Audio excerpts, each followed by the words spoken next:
Hello, everybody, and welcome to the final episode of Paint Guys. So, in the last part here, the wild herd became non-existent, and now there's another one of these spooky ghoul thingies following Puppy around. But now it looks like she's on her way to find her mom. So, let's see what's going on in this last episode. Chapter 19, Rainy Days.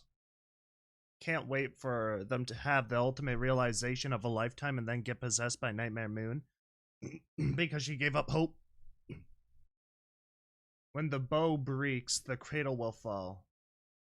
And down will come baby cradle and all. What? Is that what they called it? I don't remember that at all. Maybe, I guess. I haven't heard that rhyme in a while. 10:30. Puppy whooshed past Sidekick, scooting narrow circles around the other foal. Wee, you can't touch me, I'm super fast. The ghoul altered between trotting and galloping to try and keep up. A distant bystander would have seen a couple of foals in hazmat suits playing together, and maybe that was exactly what they were doing. This made their journey towards Emerald Shore slow going, but it didn't seem to matter at all.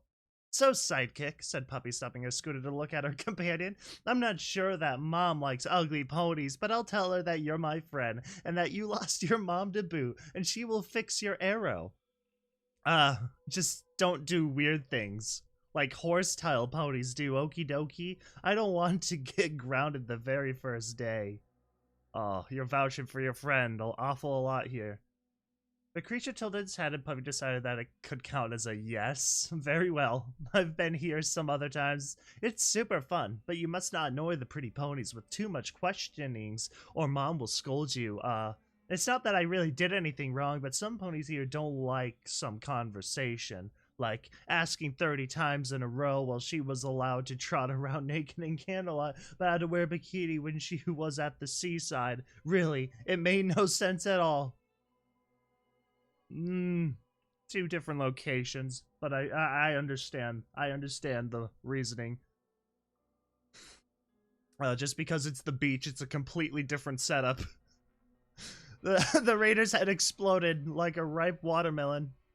What? Blam, blam. Okay.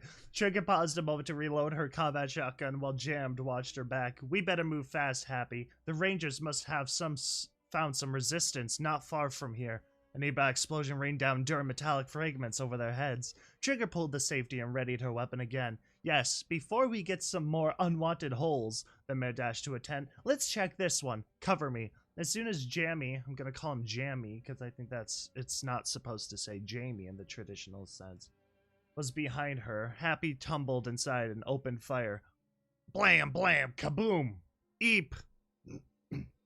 A bunch of electronic equipment exploded in a flash of sparks and colored flames. Good one, Happy. Keep firing at things that seem like robots instead of checking first. The inside of the tent contained a couch, a couple of crates, a table with some food laid out to be eaten, and another table with some once functional radio equipment. But apparently there was no pony here. Jam stepped inside, checking out the situation. So what are we waiting for? The man didn't reply immediately, still looking around the place. I'm not sure, but I think I heard a gasp and I came in shooting. Only I don't see the pretty pony that gasped.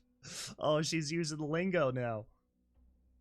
Well, in that case, it's easy. The stallion lowered his assault rifle and shot a full burst around the room, blowing holes in the crates, thrashing the bed, and transforming the half-eaten meal into a masterwork of postmodern art.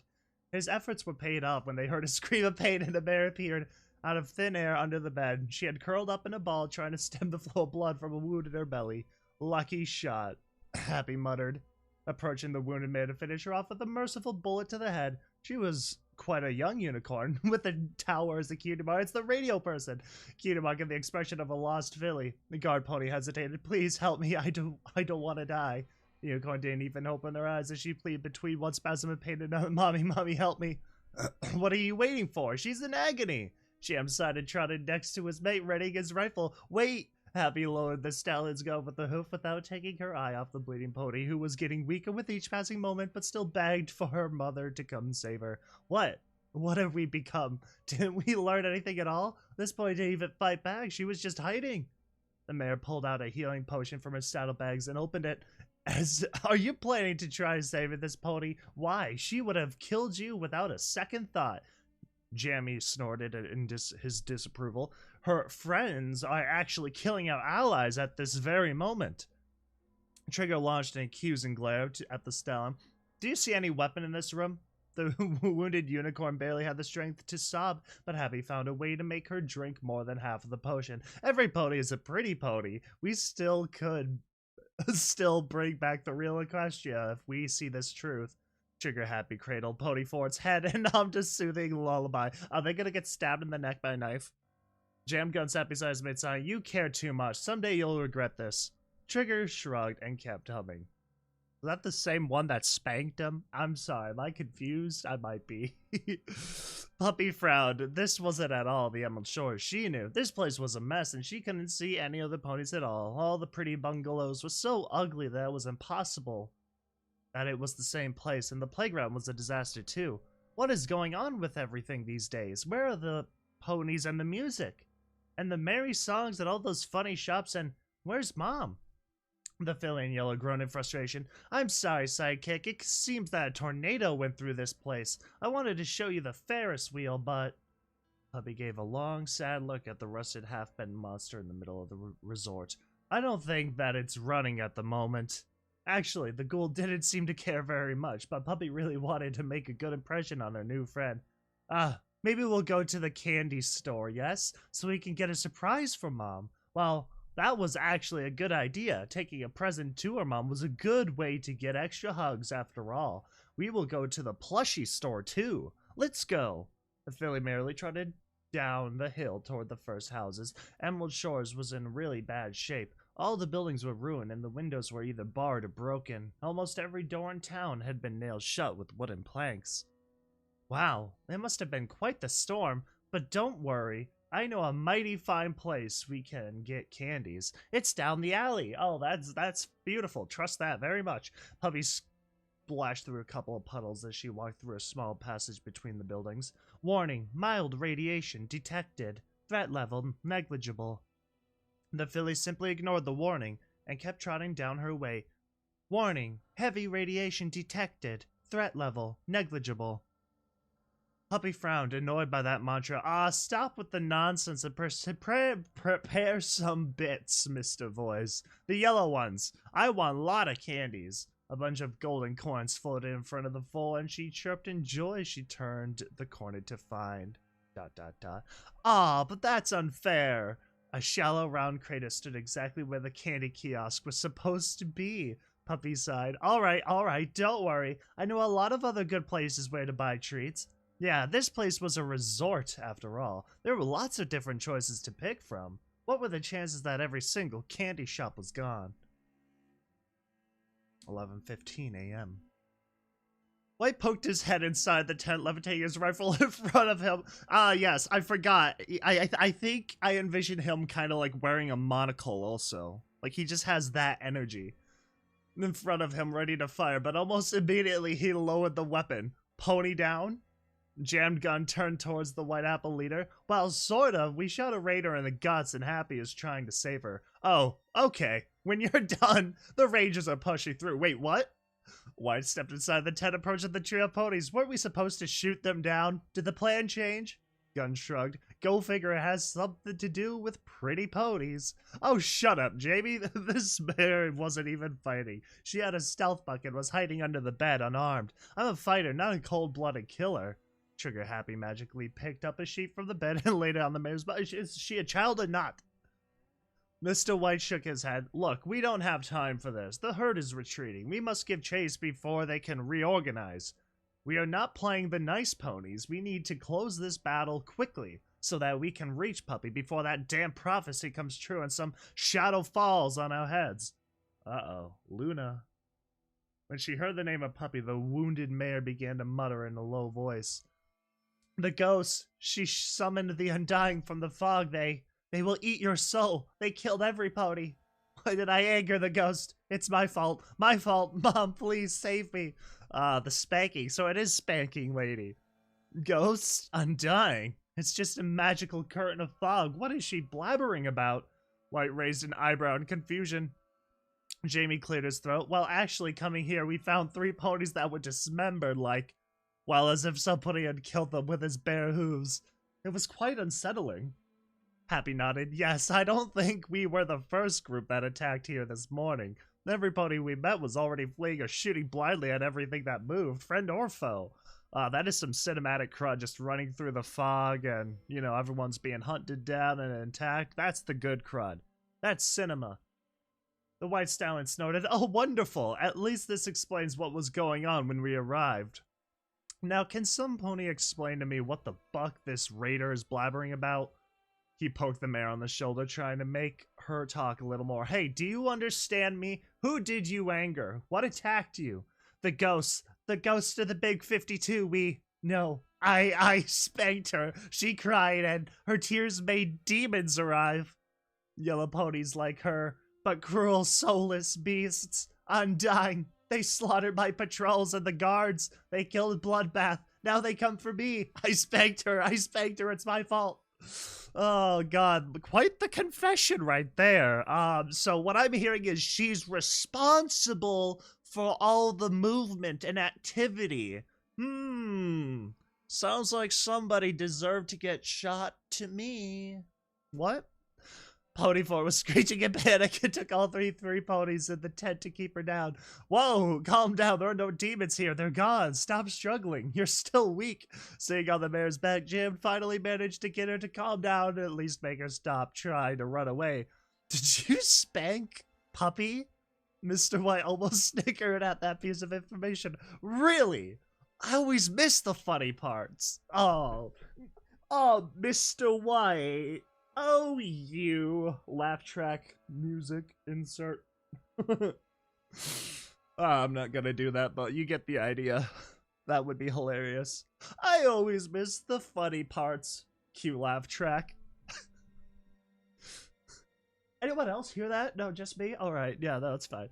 Pinkie Pie's at the long ear side. Well, that's all, folks. Pinkie Pie sat at long ear's side. Well, that's all, folks. What? 11:15. That's ominous.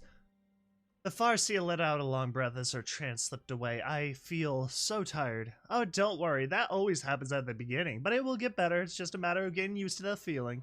Unicorn Mare tried to get up, but her legs couldn't support her weight. Oh, so this is it.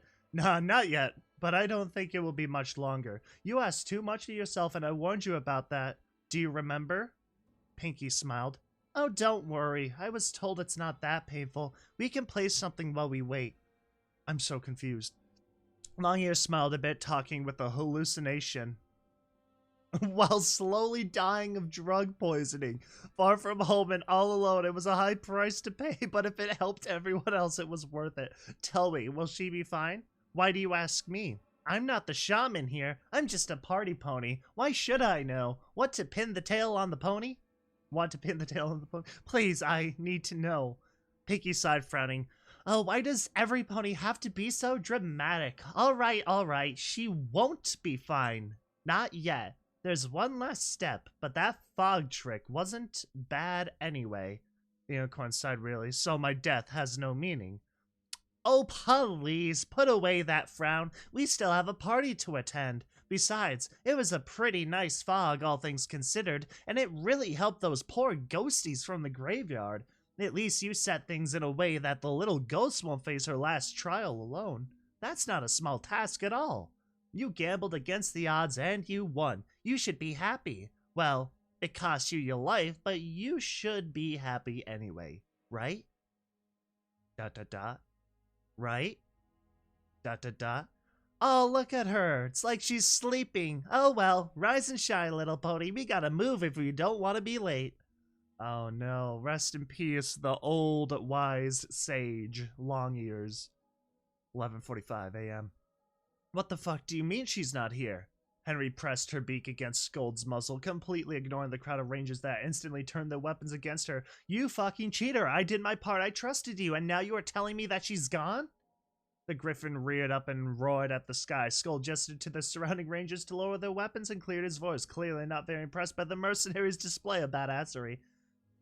I know we made a pact, Griffin, but she awoke and went away on her own. And you know how easy it is to keep that fool still when she wants to go, right?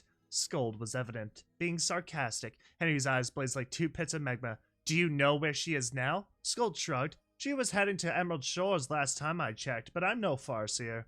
The mercenary deadpan. Let me guess. South of here. The ranger nodded. Head to the sea. Can't miss it. That's it? Is that the whole conversation? She's not gonna be like, oh my god, now I want like triple or quadruple of whatever the hell you got. Lonesome Pony stepped out from the little crowd of bystanders. Just hold on there a second, Griffin. If you're planning to go there, I'm coming with you. The stallion flapped his wings, flying in front of Henrietta, and we should wait for every pony else as well. It could be dangerous.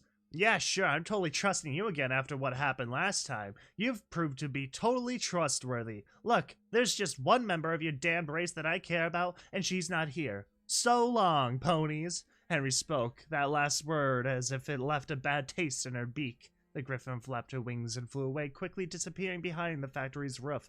Lonesome snorted, I'm going with her. Please try to come after us as soon as possible. Mr. Whiteface huffed, yeah, sure, let's get separated. Oh, did they all go there together? Henrietta was like the only member of this little posse that I think wasn't there. This sounds like the best plan ever. Wasn't there still a prophecy about a shadow coming from south and stuff? We already left behind our mumbo-jumbo expert. We can't afford to split up again. I say that we check on the survivors of this place, decide what to do with the prisoners, and when Long Ears arrives, move south altogether. And speaking of that, where the hay is Molten Gold? Asked Trigger Happy while checking the surroundings. The Pegasus snorted again with impatience. Oh, for goodness sakes, there are like 15 rangers here. I'm sure they can manage this place better than the last owners and open that stable door in the blink of an eye. I'm way more concerned about the ghost at the moment. I'm going after the griffin, and I hope that you'll move quite soon too. This is not a party if the farseer is right. We're in a race against time. Lonesome Pony flew away, leaving his last few words hanging in the air. 12 a.m. Puppy wasn't very happy. She couldn't find any presents for Mom. Actually, she couldn't even find a single pony in the whole town, which made her feel a little nervous. The filly had a feeling that something was wrong and was beginning to fear that Mom had already gone somewhere else. Still, the arrow pointed to a hill in front of the sea, and it hadn't moved for all the time that Puppy stayed in town. The only problem was that each time she had reached the arrow so far, a new one would pop up for her to follow, again and again and again. Okie dokie, sidekick, let's go to Mom. Maybe this time is the good one. The two ponies trotted uphill along a small muddy trail. The hill had patches of green grass and featured an old dead tree. When Puppy reached the top, she found herself in front of a small group of standing stones with names and cutie marks carved on them, like the ones at Dad's place. This was weird. Was this another of Dad's place? Oh boy. Get ready. She realizes the truth here. A pony got up from under the tree's skeletal limbs and walked towards Puppy and her new friend. The filly turned her head toward the newcomer. Mommy? Puppy's voice was edged with hope, but she quickly broke into a frown. You're not Mommy. Right behind Puppy, Sidekick growled, ready to attack. No, Puppy, I'm not you. Oh my god, it's Molten Gold. No, Puppy, I'm not your mother. Sorry. Molten Gold coughed, making a rasping sound as he stopped beside a gray, partially moss-covered stone. I'm really, really sorry. The foal trotted next to the ghoul and noticed how the pink arrow was pointing at the stone. The name on it was partially weathered, but she could clearly see the cutie mark with a cloud and 3 raindrops. Mom's cutie mark. Mom. ... 12 a.m. Emerald Shore.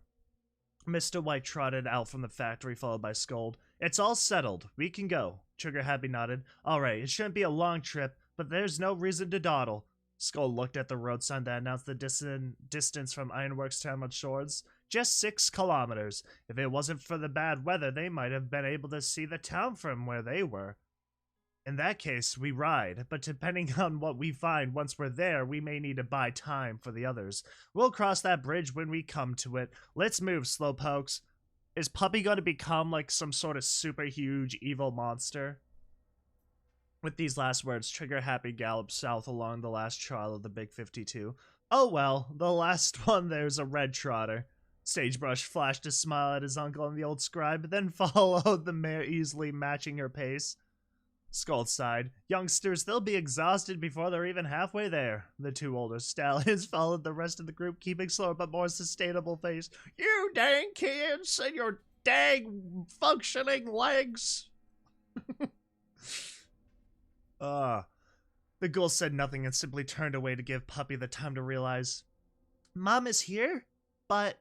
The Philip was still staring at the stone, trying to understand what was going on. In the meantime, Sidekick decided to ignore Molten and sat right behind the Packmaster. She went with Dad? But, no. Puppy's voice was weak, low, as she was talking with herself out loud, trying to put together the pieces of a puzzle without knowing what the picture looked like. But I wanted to go to... I wanted to see Dad too. Why did she leave me home? Puppy broke into a quiet sob, but she continued with her monologue. I didn't mean to disobey. I just wanted to see the fireworks. I didn't know that the house was going to fall and that Mom was going away. She sank onto her rump and looked down at her hooves. I just wanted to see the stupid fireworks. Why did everything go so wrong? I'm sorry. I'm really, really sorry. Please, Mom, come back. Puppy cried out loud, screaming at the stone in desperate attempt to be heard by her mother. Please, I will do whatever you say. Scold me, spank me, but don't go away without me again. Mongo looked at the poor soul in front of him, trying to find something to say, anything. This scene was going far worse than he had figured, and oh crap, she was looking at him now. Please, please, you know where Mom is? Take my toys, take everything. But tell me where she is. Want more shiny balls? I'll find all the shiny balls you want, please, please. Puppy got up and stepped towards the ghoul, who couldn't bring himself to avoid her stare or move back from where he was. Puppy, I'm sorry, but this is where your mother is. She's dead. She has been for a long, long time. Puppy smiled in a creepy way, the people shrinking until they were a couple of black dots in a white empty space, and her smile broadened from cheek to cheek in a way that Molt would have believed anatomically impossible. Dead? Is it just that? She's dead? Then everything's okay. She will get better. I always get better when I die. You are dead and you are perfectly fine. Okie dokie Loki, dead is good. We have just to wait. Right? Molten Gold looked at her, tilting his head. Get better? Just wait. Hold on. That kind of threw me off there. There's like a... quote mark. Puppy, no, it doesn't work that way. She won't come back. She's dead. She is... Look, you can stay with me, okay? I won't leave you alone. I know I'm not your mom, but... 2 puppy smiles? What the hell is going on here? Henry landed on the tree, causing a couple of branches to crack. Oh, and don't even lay a hoof on my friend, zombie. The Griffin readied one of her pistols and kept it pointed at Molten Gold. The filly yellow turned toward the newcomer, recognizing her immediately. Henry, please. Mom is... She abandoned me. She went with Dad, and the ugly mummy is saying she's not coming back again. Please help me.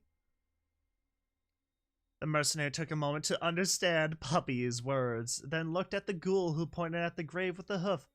Oh, fuck. I'm late.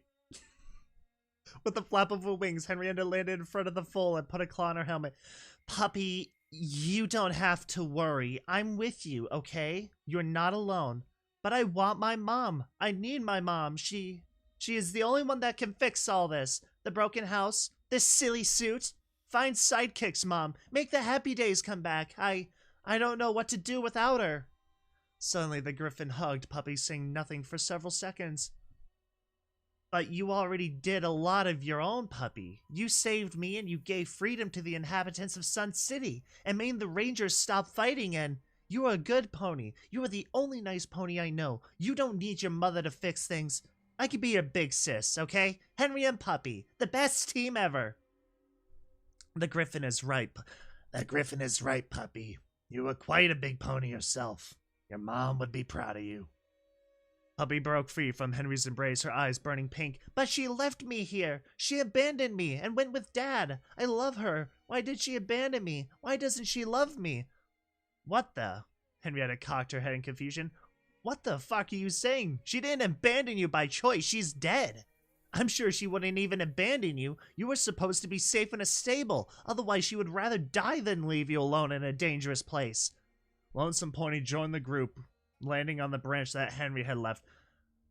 I have no idea what's going on, but I don't think that shouting at a foe will improve the situation. Well, yeah. Miss Griffin.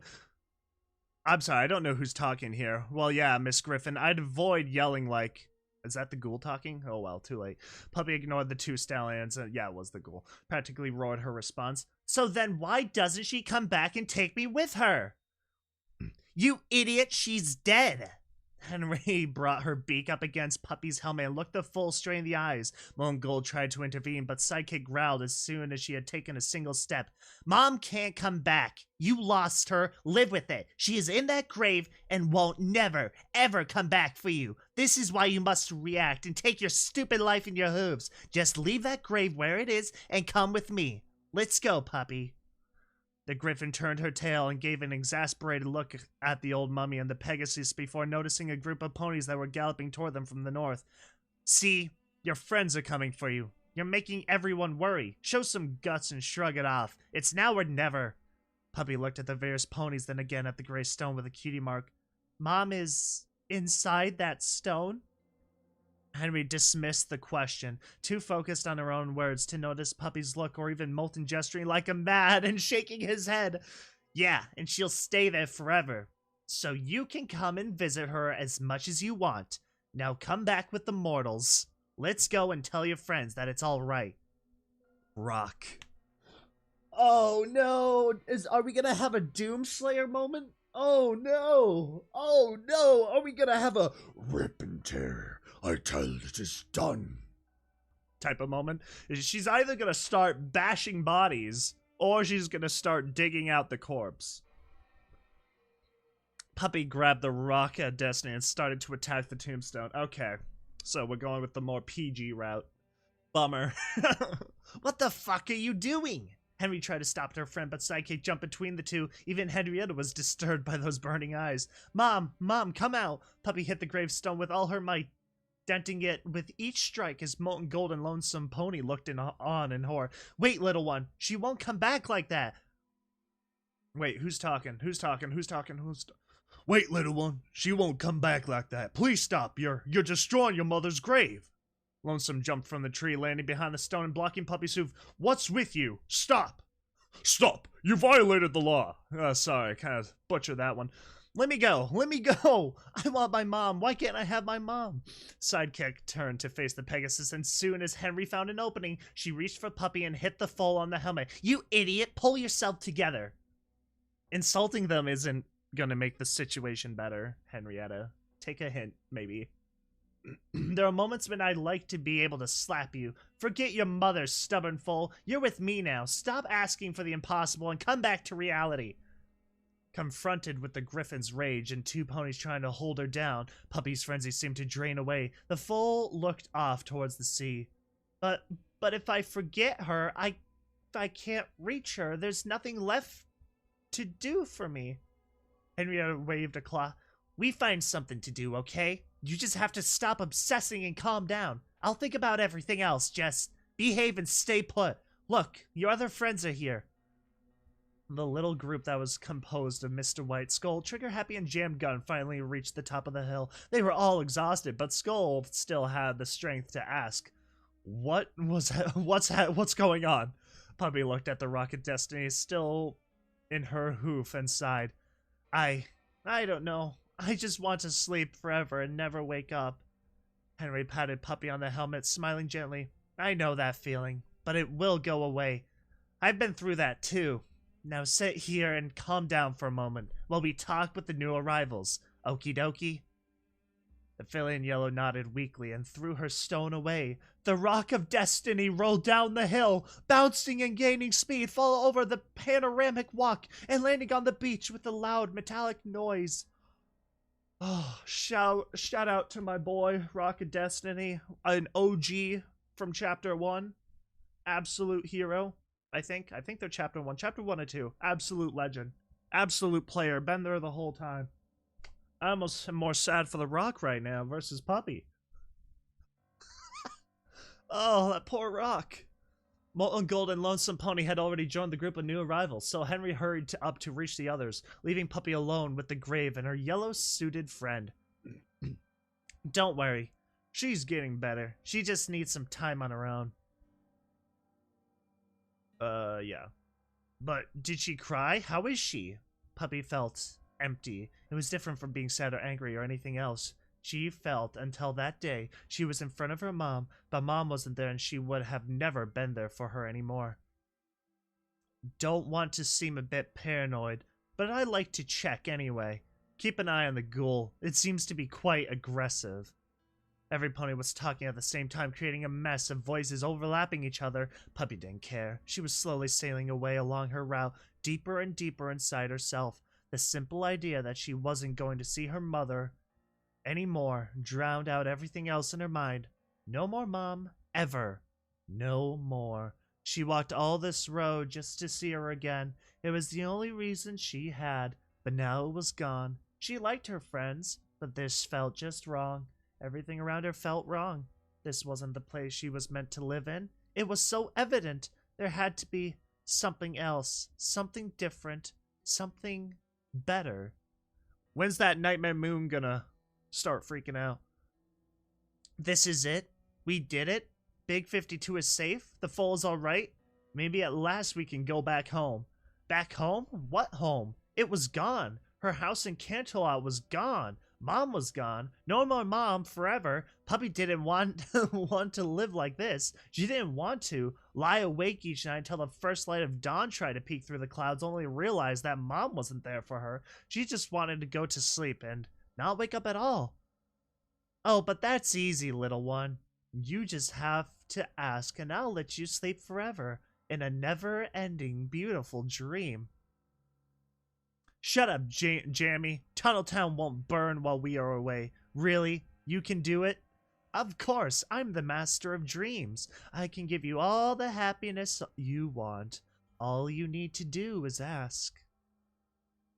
The herd is not defeated. We simply drove them back, but we should consider offering them a peaceful solution. I'm not sure they will accept, White. Their tribe is not based on love and care.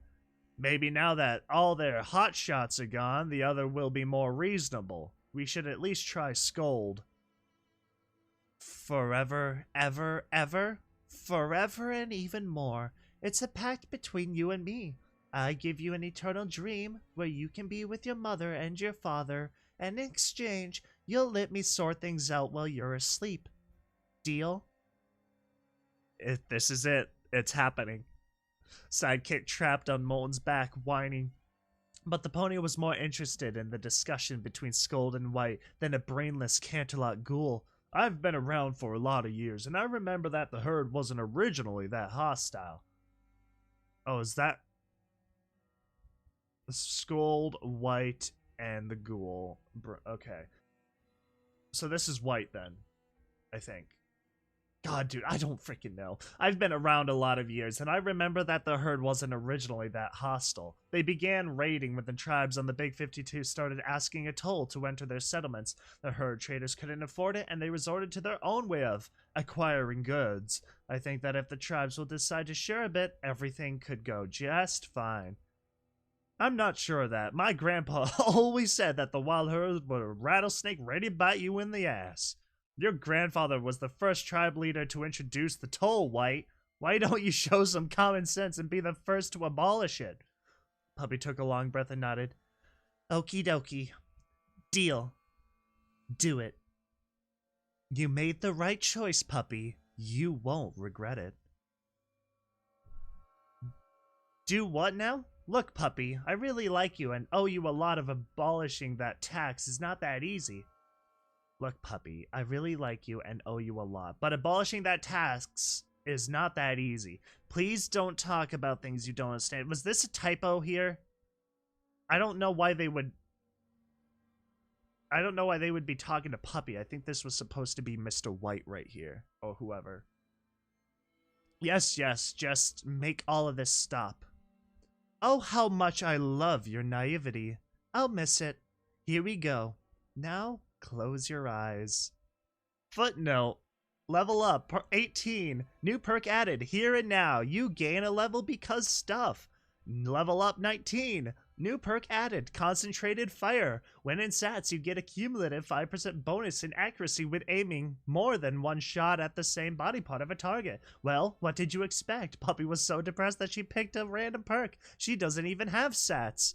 New perk added, Galloping Nightmare rank 3. Yeah, now you are a nightmare incarnate. This could give you some issues with social life. Oh, and your standing towards every faction is set to hostile. On the bright side, we won't list all the bonuses you get since it would take too long. Uh-oh. Uh-oh. Uh-oh. Uh-oh. Uh-oh. Uh-oh. Uh-oh. Uh-oh. Uh-oh. Uh-oh. Sorry, things are bad. Things are bad. Things are really bad. Things are not gonna be good. So now I wonder if this is gonna be like a Tantibus kind of monster, alright? Oh, what's gonna happen with Puppy? I swear, Puppy's going to literally mutate live in the moment into some sort of giantoid freak. I'm quite concerned. I'm very, very eager to see what's gonna happen. It had to happen. It could not have happened. Crud's about to go down. Alright, chapter 20. Terminal. Oh god, dude, I swear we're gonna have to put Puppy down. I think we are following Puppy for the story, but now we have to kill Puppy. Or maybe things will go out alright. And, they'll all go on their own merry way and stuff, but, I don't think the odds are gonna be too great. And when the party's over, we'll gather round for a group hug. 12:35 a.m. Against the din of waves crashing into the rocky shore, Puppysmiles sat facing a gravestone. Her group of friends argued a short distance away, but she could only hear the voice whispering inside her head. It spoke of pacts and promised dreams. Yes, yes, just make it all of this stop. Henrietta barely heard Puppy talking behind her, but she felt a sudden chill in the air, like a cold night's breeze, bringing with it the creepy sensation that she had just woken up from a bad dream, but couldn't remember what it was about. Suddenly, what the fool had said seemed a lot more important. Everybody turned toward Puppysmiles. Was she talking with herself? Make what stop? How? As Henry approached, she could see that Puppy's eyes were closed, and her head hung low. The foal's mane was rapidly changing color, turning dark blue from its original blonde. Puppy, are you okay? What? I think that you have something in your mane. When Puppy spoke, it was a different voice, like the sound made by a chorus of ponies calling from the bottom of a cave. Oh my god, wait, is it what is it, Great Equestrian voice or whatever? I salute you, my humble minions. I'm finally here among you. Bow at the dawn of a new era. Oh, God. Oh, no wonder why everything went to hell. Henry cocked her head and raised both eyebrows. The what of a new what? Puppy, what's going on? Sidekick's eyes turned from red to blue, and it took up position on Puppy's flank, standing like a sentry. Red to blue. Oh, my God. The creepy new Puppy continued. I am not Puppysmiles. I am Creepy Voice, a child of the stars, and your new ruler under my guidance and new Equestria Mirage. I am Creepy Voice. You like hype all this crud up, right? But your your name, your villain, your alter ego is named Creepy Voice. Oh god. Skull shook his head and looked at the molten gold. The stars? Like in ancient zebra's folklore? Those stars? The scribe's question was interrupted by Henrietta's laughter. Creepy Voice? What kind of name for a villain is that? I mean, really? Creepy Voice? Did you come with that all by yourself? That's what I'm saying. That's what I'm saying. Creepy voice. I did. Oh my god. I swear to god I haven't read this yet. But like, seriously, that's the type of energy it gave off. Puppy stepped back with an embarrassed expression that rapidly shifted to anger. It is a name you'll learn to respect, fools. Now bow to me and return to your towns, announcing my advent. Trigger Happy snores, stepping in front of the other ponies. Or else. Ooh. Or else? The blue flames that burned in Creepy's eyes expanded until they completely filled her helmet. A blazing cobalt crown appeared above her head, and more blue fire sprouted from her back, forming a pair of ghostly wings. Or else I will devour your souls. Fetch me their souls. Happy hesitated, looking at the feeling while Lonesome Pony muttered to Scold. Can she do that? Can she eat souls? The scribe looked back at the DJ and shrugged. How am I supposed to know that? If she really is connected with zebra dog magic, then it's possible. Only, I don't think she's strong enough for that just yet. The Pegasus raised an eyebrow. She isn't? No, she's still manifesting. Just look at how that fire of hers is flickering. I think I know how to stop this story before it even begins. The scribe spoke in a very low voice while Happy kept the creature occupied. Molten Gold and Lonesome Pony listened to him with all their attention. Dang, dude. Oh, are you gonna attack him in his ultimate final form? Are you just gonna shut him down like that? Oh my god. Never attack a person when they're transforming into their ultimate. I think that I can sever the bond that ties this entity and Puppy's soul together. Without a soul to feed on, Creepy voice, that creature won't be able to manifest itself and will be banished. So what are you waiting for? An invitation? Asked the ghoul impatiently. No, I'm not strong enough to do this on my own. It's a ritual, but it's long and complicated and meant for unicorns only. No offense, Gold. The old treasure hunter shrugged. No offense taken. So basically you're telling us that we are going to be fucked by a zebra demon with a foolish name. Hey, what's going on? Does the egghead here have a plan? What popped his head into the trio of ponies interrupted the conversation. Actually, yes, but I need some minutes to figure out the details. Help Happy keep Creepy voice. No, really, what kind of name is that? The scribe faced of? We'll keep her talking while we try to pull this off, okay? I know, that's what I'm saying. It's ridiculous. What kind of name is that? I'm glad that I and all the characters are all in mutual agreement that what kind of villain name is Creepy Voice? Oh god. White nodded and turned his tail toward the trio composed of Henrietta, Trigger, Happy, and Jammed Gun. Hey, Your Highness, did you mention something about a new era? Can you elaborate on that part? Will it be better than the manure we are swimming in at the moment? The nightmare stopped considering Henry and her annoying question about names and turned toward the new arrival. Indeed, my magic is far superior to that of mere ponies, so she's an eldritch deity, not a Luna copy. An eldritch monster from the stars. With it, I can heal this poison land and bring about a new reign of prosperity. Your violent lifestyles will be at an end. I won't allow my subjects to squabble amongst themselves. Instead, you will build immense temples in my honor. All you have to do is worship me and pay tribute to me, and all your problems in your life will be solved. White nodded at the response and tilted his head. Well, that sounds mighty interesting, but may I ask what you mean by paying tribute to you? The creature smiled before sitting down, closing her eyes, acquiring an air of mentorship. Absolutely. Your master, that is me, will ask very little for the good of many. Aside from your worship, I require pony sacrifice every full moon from each major city. In return, I will cleanse the land poisoned by pony kind, allow you to grow food and live your lives under my rule. Oh, good. Oh, great. Trigger Happy cocked her head frowning. Well, what are you going to do with sacrifices? Creepy voice waved her hoof dismissively. Never your mind. Are those sacrifices going to like come back as like super special zombie types or something? Henry and Happy had their mouths open listening at what the possessed filly was saying. Happy drew her weapon, but she stopped when she noticed White's gestured away.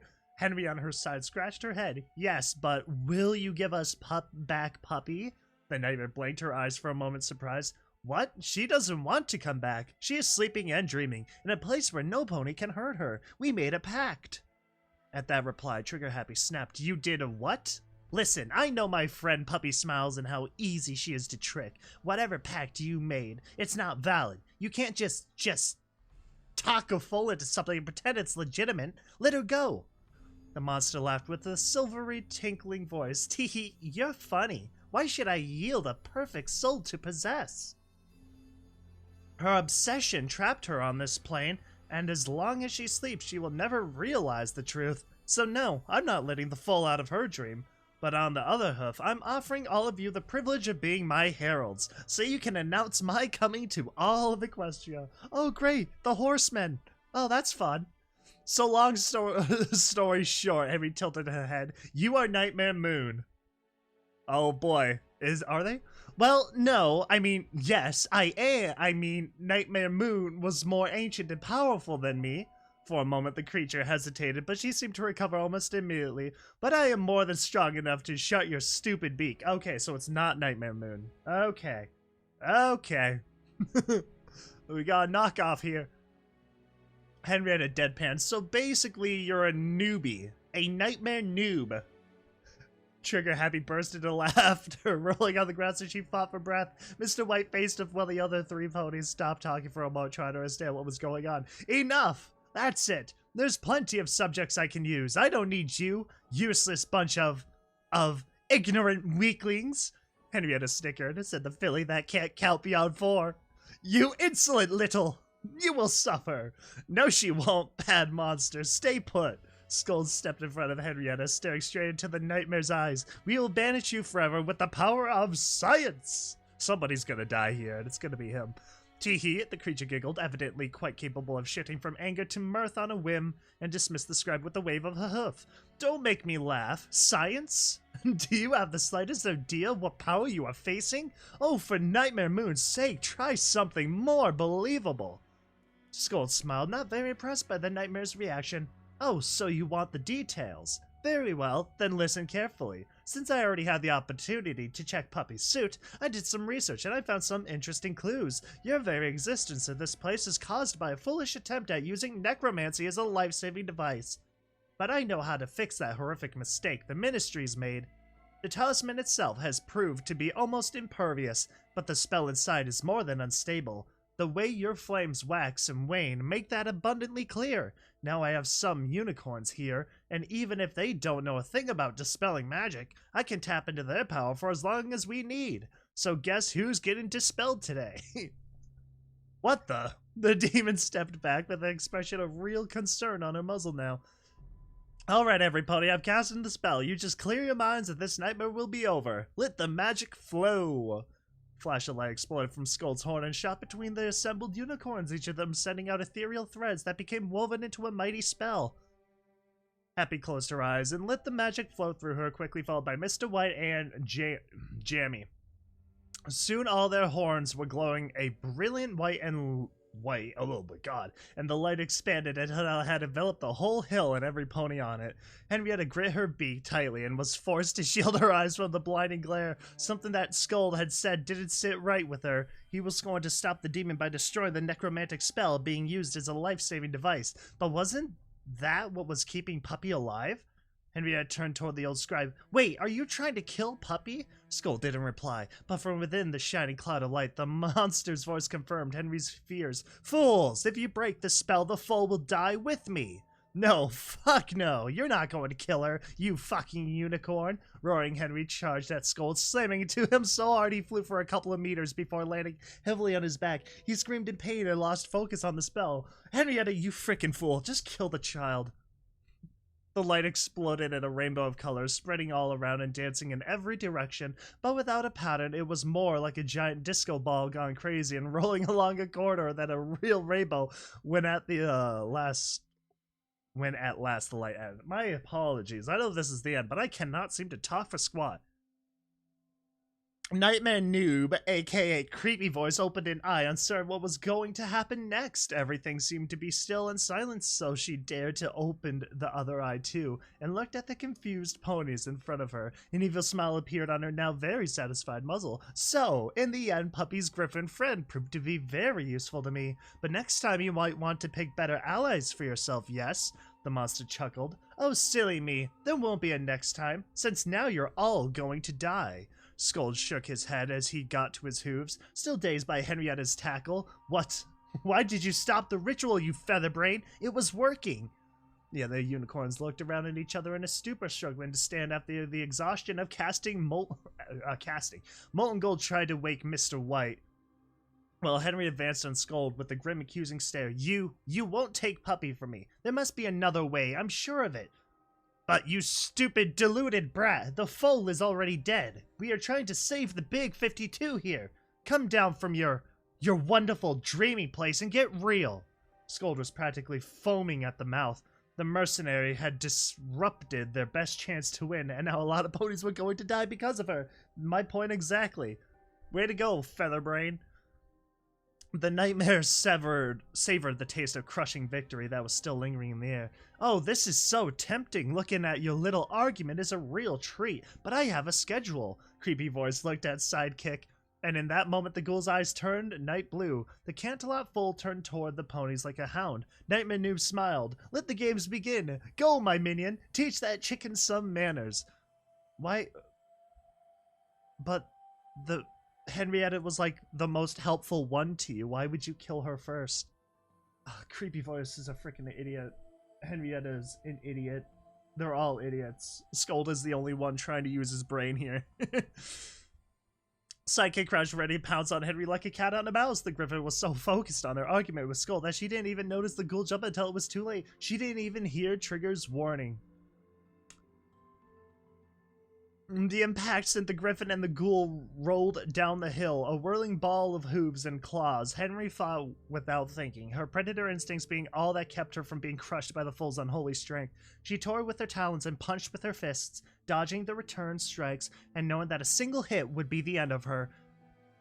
For her. The melee continued, both figures locked in a dance to the death, even as they tumbled over the edge and fell to the rocks below. Creepy voice watched as her minion vanished from sight and shrugged. Oh well, meanie chicken broke my toy. It seems that I'll have to do everything myself as usual. So, who's first? Lonesome Pony and Molten Gold exchanged a quick glance before opening fire. They emptied their magazines at point-blank range, the bullets tearing through the nightmare like a hot knife through butter. Dozens of holes dotted Puppy's chest, but they didn't seem to have any effect at all. Now they are just releasing the pink smoke. Many had already begun to close. It's hard to kill something that's already dead, isn't it? Creepy voice giggled as she lifted Lonesome Pony with her magic and slammed him into the tree. No! No! No! The Pegasus hit the truck with a wet, crunchy noise that fell to the ground unmoving. His back bent in unnatural. No! No! No, my boy, my radio boy. Hearts out to the man. Not even checking to see if Lonesome was actually dead, the nightmare turned towards jammed gun. So I reckon you're with the sweet mare there. How cute, you'll die together. Like the protagonist of some cheap old play. Any last words? Actually, yes. Mr. White smiled a little as he interrupted Creepy voice and levitated a radio from his saddlebags. Plan B! His eyes narrowed. We've got backup. With the sound like distant thunder, sniper fire blew apart Pup's helmet and ripped away one of her legs. The wicked creature. Oh my god, dude. Mr. White is so freaking cliche, but like, he's so cool. I love Mr. White.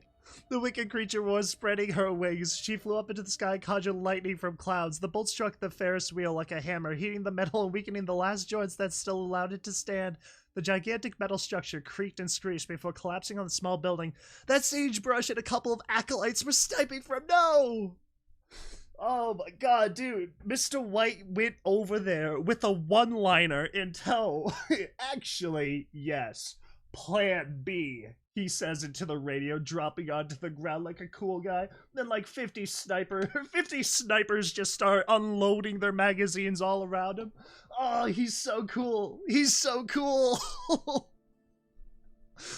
Dude, I love Mr. White. Oh, he's such an awesome man. Okay, sorry. I'm getting too invested in this. No, Sage! White turned towards the town, looking at the rubble that once had been his nephew's hiding spot. No, this wasn't going as planned at all. A salvo of missiles streaked through the air toward the creature, when she was far enough from the ponies below, shrouding her completely within a flourish of explosions. The Rangers charged from their hiding spots in town, discharging every weapon they had in the monster's direction. The battle had begun. Oh, that's nuts. Oh my god. A salvo of missiles streaked through the air towards the creature. Where did those missiles come from? Was that part of Mr. White's plan B? I'm not complaining if it is. That's still pretty cool. Oh man. Dude, this is a fun chapter. I don't get creepy voices like agenda though. It's kind of silly. Henry groaned. It was all dark, cold, and wet. Her bones ached to places she didn't even know she had, and she was almost sure that something was completely wrong.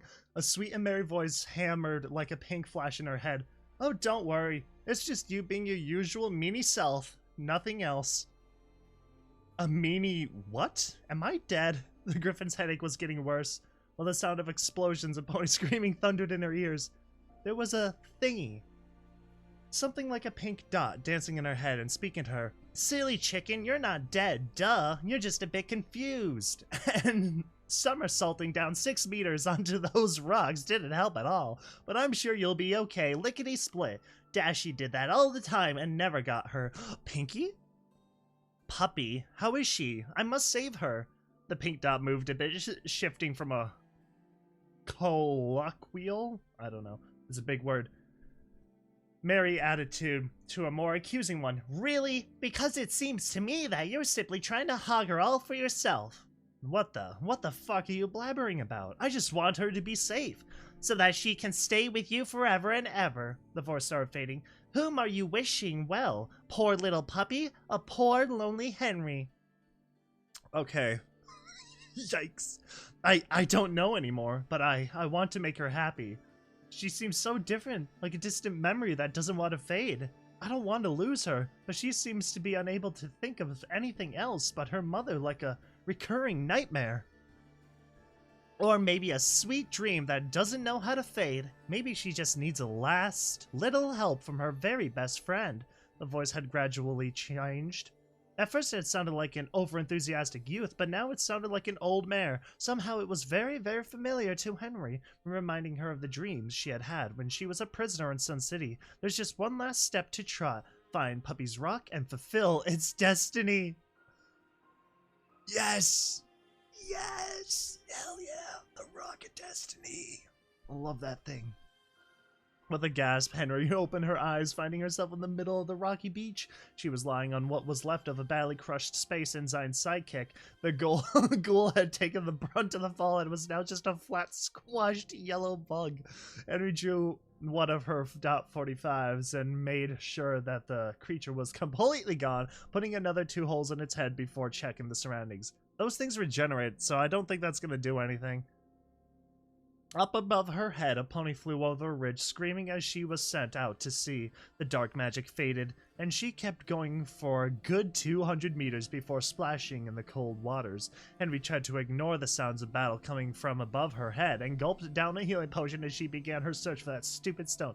Puppy stone, how the fuck am I supposed to find a damn stone in the middle of a rocky beach? Magic rock my ass. She scowled at a nearby rock and kicked it hard, sending it flying into a rusted metal box a few meters away. The rock rebounded and, of course, hit Henry squarely between her eyes. Fuck. The griffin rubbed her forehead and picked up the offending stone from the ground.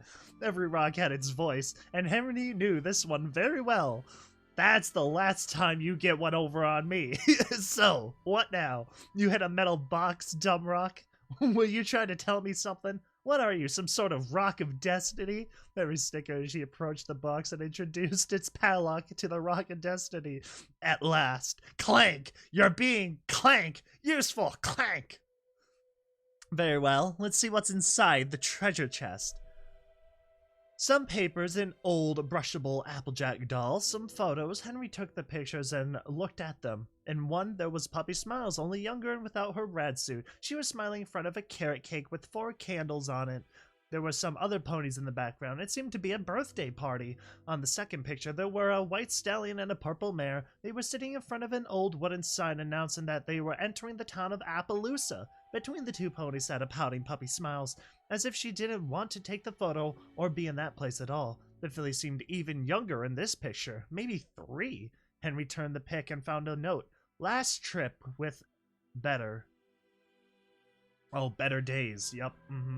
A third photo showed Puppy dressed in a smock and sporting a big blue bow in her mane. She was smiling, proud of her new dress. Another note written in front of this time said, Puppy's first day of kindergarten. Oh my god, and they still failed to count past 4. How impressive.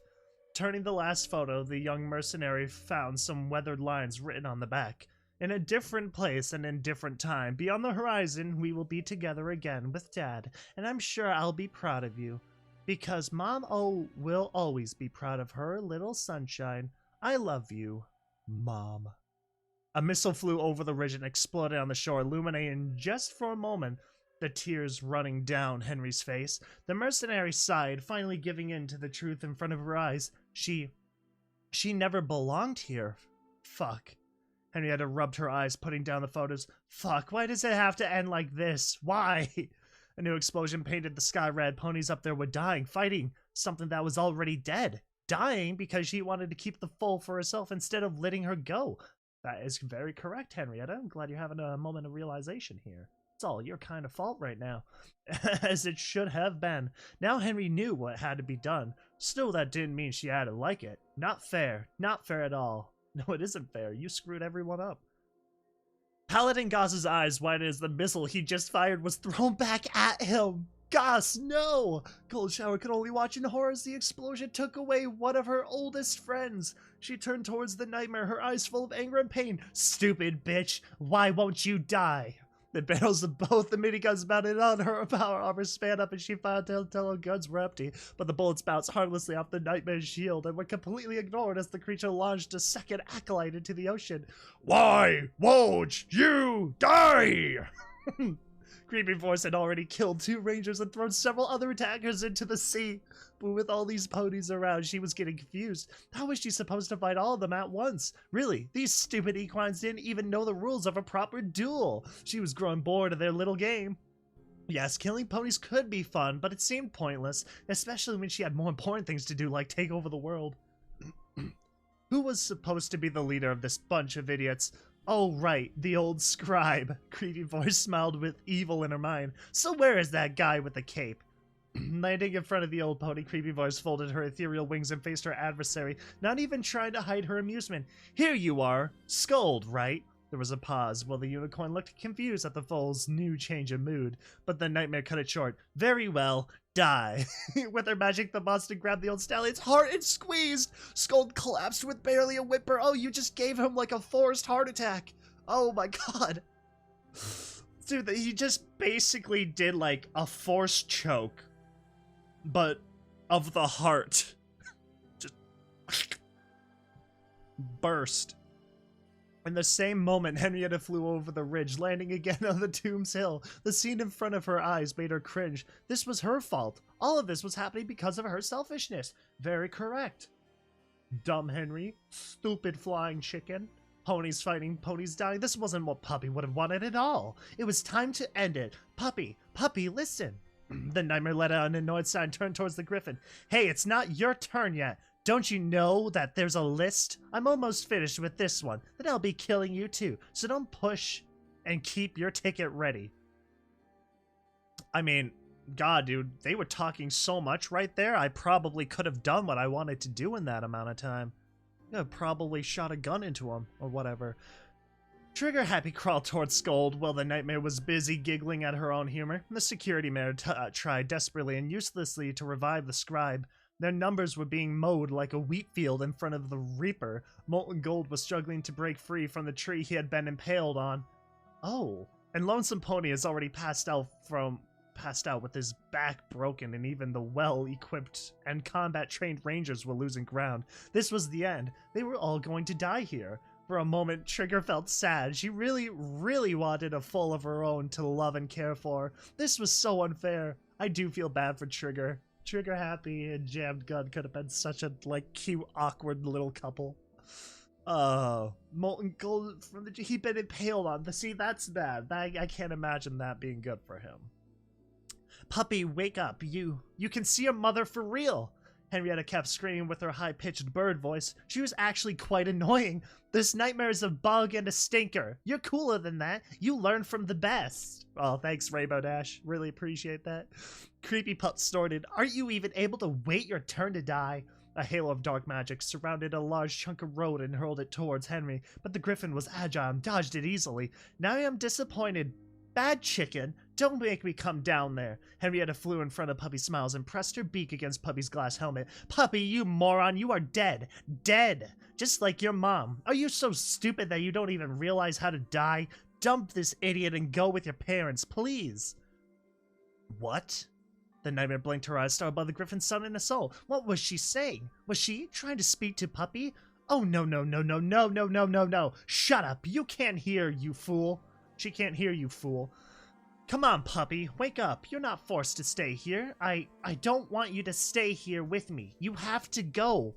I'll be fine, just... Henrietta was trapped in a blue corona, and her body started to twist, producing disturbing snapping sounds. Creepy voice looked straight into the mercenary's eyes with a stare full of anger and hate. You die now. Henrietta smiled weakly, unable to resist the powerful magic crushing her body. Puppy, Mom is just over the horizon. Puppysmiles sat in front of a pond, looking at the fishes that swam within. Everything around her was still and calm. A blanket of snow covered the ground, and the clear sky showed hundreds of stars. She wasn't happy, but somehow she wasn't sad either. It was just like being dazed. Everything seemed so muffled and unimportant. There were just her, the snow, and the fishes in the pond. Puppy wasn't aware of how much time had passed since she sat there, but it wasn't so important. She just wanted to forget. She couldn't remember. Well, maybe it was actually working. At least until a weird goldfish poked its head out of the water. Puppy, you moron, you are dead. What? The filly tilted her head, then chucked her hooves and her tail. I'm not dead, stupid fish. A second fish poked its head out from the pond. This one spoke in a feminine voice. Come on, Puppy, wake up. You're not forced to stay here. Henry, why are you a fish now? Puppy giggled. Silly Henry, fishes don't talk. Frost began to creep over the pond, but a third goldfish jumped out from the water, talking again with Henry's voice. Mom is just over the horizon. Mom? Where did Dad go? He's somewhere beyond that rainbow, Puppy. Will he come back? Mom didn't reply, but Puppy really wanted to see Dad again. Can we go where he is? Yes, Puppy, one day. Maybe not tomorrow or not the day after. In a different place and in a different time, we will all be together again, okay? Just over the horizon. Pinky swear? Cross my heart, hope to fly. Stick a cupcake in my eye. Puppy looked up in the sky and finally saw him. Really late, and I know I actually have all the time in the universe, but I hate these kinds of anomalies, and this one has been going on for 200 years. I'm beginning to lose my cool. There are a lot of better places I'd like to be rather than here. A skeleton wearing a black hood was talking in Puppy's direction, but he seemed to talk to himself more than a fool. Weird. That is so weird. So the Grim Reaper Puppy is having a meeting with, sort of. The filly smiled. That skelly pony was funny. He was talking like those grumpy ponies at the veteran retirement house. Hi, I'm Puppysmiles. Have you seen my mom? Oh, please, not that litany again. I'm going to resign or strike. Or strike and then resign. The skeleton pony was interrupted by the giggling filly. Teehee, Skelly Pony is funny. Stopping his monologue, the Grim Reaper finally noticed that the foal was looking at him. You can see me. Is this some sort of prank? Because if this is a prank, I'm going to give up for real this time. Puppy tilted her head. A prank? I hope not. Last time I made a prank, I was spanked ultra hard. The pony paused for a long moment before falling down on his haunches with a ghostly sigh. At last. Puppy trotted near to the weird-looking stallion and sniffed his clothes. Who are you, pretty skelly pony? Me? I'm the Grim Reaper. Death. The inevitable. End. The Black Stallion. From the foal's blank stare, the skeleton realized that he was just wasting good words. But my colleagues call me Mort. Long story short, I'm the guy that shows the deceased how to reach their afterlife. Holy cow! This guy waited over 200 years for this day. He's like, he's just standing there, stomping his foot, checking his watch every other minute, every other second. I was like, oh my god, come on, come on. Die already. Puppy tilted her head, confused. So, have you seen my mom or not? The skeleton shook his head. You're a lost cause. A silvery ticket covered in shining pink letters appeared in front of Mort and gently fell like an autumn leaf between Puppy's hooves. Here, take this ticket. It's worth a ride to the other side. Remember, not every pony gets the silver ticket. It's a really special one that will bring you their lickety-split. Be grateful. Puppy's eyes grew bigger. I'm going to see Mom? For real? No more pink arrows or stupid bully bots or falling houses? Just Mom? The Reaper nodded. Exactly. Mort paused for a... Is it Mort, short for mortician? Paused for a moment before continuing. It must have been hard. This is my personal way to say I'm sorry for not being able to help you earlier. Puppy stopped listening as soon as the pretty skelly pony had said what she wanted to hear. Yes, the foal hugged the skeleton for a moment before looking at the pond, which had now completely frozen over. Oh right, Henry, just let me say bye to my friends. Puppy turned on herself and the whole scene with the pond and the snow exploded into 1,000 shards, dissipating into nothingness and revealing the battlefield around the graveyard. That is pretty cool. That is a nice little scene they just did there. With the encounter of the Grim Reaper and everything. That's nice. That's good. Just over the horizon, the griffin's eyes grew clouded as she slipped into unconsciousness. As soon as Henry had said those last words, the nightmare's eyes flared pink, and for a moment her expression changed completely. Bye-bye, Henry. A pretty skelly pony is sending me where Mom is, and this time with a super shiny ticket. The pink in Puppy's eyes faded away one last time, and all the lights on her HUD turned red, signaling an endless sequence of system errors. Warning, Subject 001, Puppysmiles, cannot be located. Warning, power levels critically low. Warning, self-repair system function not responding. Warning, hardware not found. Warning, general shutdown in 5, 4, 3. Thank you for using Ministry of Peace technology. Have a nice day, and please be safe. With these words, the whole HUD on the helmet disappeared, leaving only the shocked face of Creepy Pup staring at the now empty glass. The monster stepped back in horror, releasing her magical grasp on the griffin, who fell to the ground and rolled a few meters downhill. What have you done, fool? I'll kill you all immediately, puny insects!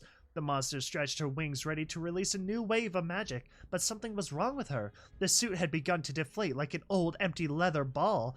What's going on? I'm melting! No! No! The small eruptions of pink gas leaked from every hole in the fabric while the monster fought to keep her grasp over what was now an empty husk.